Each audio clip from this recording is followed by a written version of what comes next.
Oke guys, selamat datang di chat terakhir.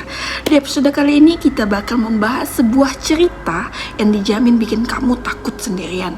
Berjudul Tersesat.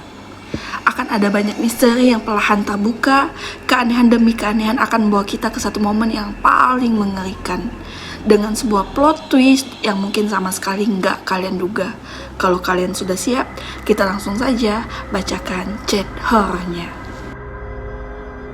Oke, kali ini percakapan antara Dimas dengan Alman. Ini posisinya udah di jam 22.35 ya guys ya. Ini udah hampir jam 11 malam. Oke, Dimas mulai chat ke Alman. Itu dia bilang, "Man, kayaknya gue salah ambil percabangan di Batang tadi. Maps gue mendadak glitch. Rutenya malah nyuruh masuk ke jalan setapak arah hutan." Oke, ini posisinya kayaknya Dimas lagi ngelakuin perjalanan. Akan tapi dia salah ngambil percabangan. Misalnya ada cabang 2 jalan, nah dia salah ambil rute gitu ya guys. Kemudian rute itu tuh malah nyuruh dia masuk ke arah hutan, bukan ke arah tempat yang ditujunya. Oke, Alman balas, "Mungkin jalan Pantura lagi dialihin karena perbaikan jalan," kata dia. "Masih banyak bus atau motor lain kan? Itu dia masalahnya. Pas gua masuk gapura kayu tadi, suasananya langsung senyap. Cuma gue sendiri. Lampu jalan juga mati semua. Man, bensin gue kritis. Gue nemu pom bensin kecil di pinggir jalan. Tapi modelnya jadul banget. Pakai pompa engkol. Petugasnya cuma diem pas gue isi sendiri."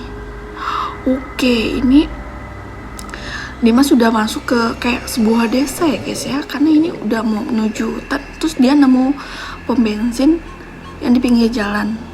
Tapi yang jaganya itu diam saja gitu, nggak ada ngomong apapun. Hari gini ada pom bensin self-service di tengah hutan.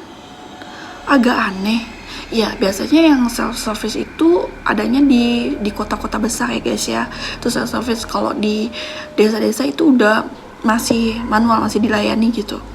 Pas mau bayar, dia cuma nunjuk ember plastik biru di pojokan. Pas gue deketin, mau naruh duit, isinya bukan uang. Isinya potongan rambut manusia semua. Gue langsung tancap gas. Man, motor gue berat banget secara mendadak, kayak lagi bonceng 3 orang. Tarikannya nyaris gak kuat nanjak. Oh my god, jadi ketika Dimas mau bayar itu, di ember itu malah isinya rambut semua gitu guys. Bukan uang tapi rambut gitu. Dan ketika mau pergi, motornya berat kayak gonceng 3 orang. Masa tiba-tiba kayak gitu ya guys ya. Ban lo kempes kali ya, mungkin bisa jadi. Nah, ini mungkin bannya kempes kali ya. Coba berhenti dulu, cari tempat yang agak terang buat cek. Gue nggak bisa man. Gue baru aja ngelirik spion. Ada tangan pucat melingkar di pinggang gue. Jari-jarinya panjang, kuku-kukunya hitam dan tajam banget. Dim, jangan lihat spion, fokus ke jalan aja. Gue coba cek live Sherlock lo. Kok titik lo diem di tengah jurang sih?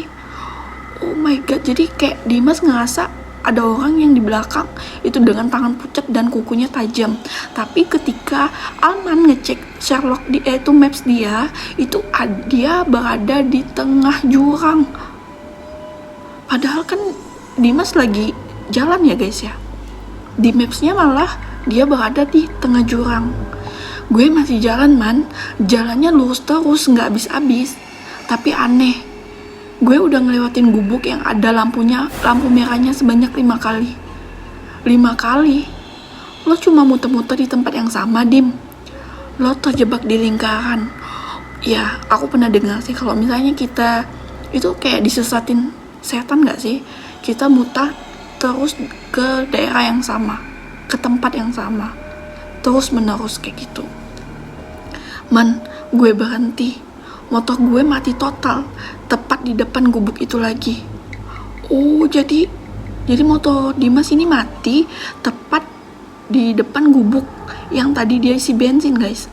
Ada cewek keluar dari gubuk, pakai kebaya, jarik lusuh, rambutnya disanggul, tapi acak-acakan. Dia bawa keranjang bambu. Dim, lari, sembunyi di balik semak atau apapun. Jangan berinteraksi. Dia jalan ke arah gue sambil nyeret kaki. Nah, kayak gitu lah ya guys bunyinya. Kayak bunyi orang seret kaki gitu ya. Dia bilang dia nemu botol minum gue yang ketinggalan. Pas gue mau ambil, itu bukan botol plastik. Terus apa dong kalau bukan botol plastik? Itu tengkorak manusia yang dicat biru mirip botol gue.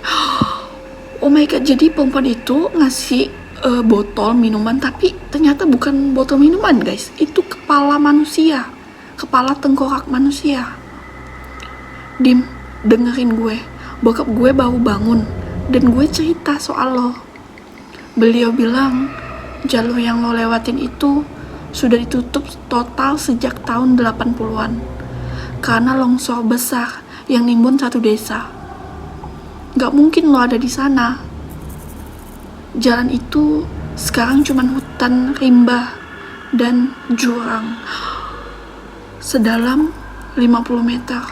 Oh my god, berarti betul dong, sesuai dengan mapsnya dia berada di tengah jurang. Dan ternyata desa itu udah ditutup dari tahun 80-an guys. Kok bisa sih Dimas itu lewat jalur itu ya guys? Padahal itu udah tertimbun longsor yang gak mungkin dilewati. Man, cewek itu udah di depan muka gue. Dia bisik sesuatu di telinga gue.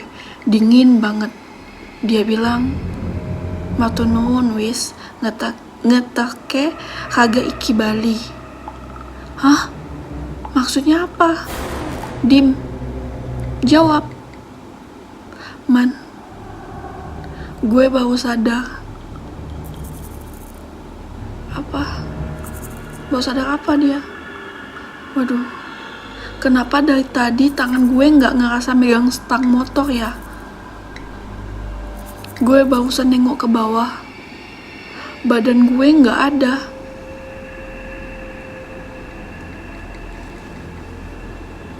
Oke, kalau badannya gak ada, gue cuma kepala yang ditaruh di dalam keranjang bambu cewek ini. Dim, jangan bercanda, gak lucu. Oh, jadi kepala tengkorak itu kepala Dimas guys. Gak lucu Dim, jawab woi. Dim, gue dengar suara motor lo berhenti di depan rumah gue sekarang. Gue lihat dari jendela, itu motor lo. Loh, bukannya tadi si Dimas ada di desa itu ya guys? Tiba-tiba Dimas berada di depan rumah si Alman ya guys? Itu lo turun, lo buka helm, tapi pas helmnya lepas, leher lo kosong, nggak ada kepalanya. Terus yang lagi balas chat gue sekarang siapa? Oh my god, aduh serem banget guys. Tiba-tiba Dimas itu berada di depannya rumah Alman dengan kepalanya yang lepas dari badannya. Kencamu wis turu, saiki giliranmu. Oh my god, putus banget guys. Jadi yang sekarang datang itu ke rumah Alman itu Dimas, tapi dengan kondisi badan sama kepalanya pisah. Kepalanya itu ada di keranjang perempuan kebaya tadi guys. Aduh, merinding parah banget sih. Ini gimana kalau misalnya kita posisi kita mau pulang kampung misalnya, terus kita salah rute, dan rute itu tujuannya ke kampung yang sudah, ke desa yang sudah puluhan tahun udah tertimbun longsor gitu, dan desanya nggak ada siapa-siapa. Aduh, dan tiba-tiba kepala sama badan kita udah pisah dari badan. Oh my god, serem banget ya guys ya. Oke, untuk ini sekian dulu, nantikan episode selanjutnya.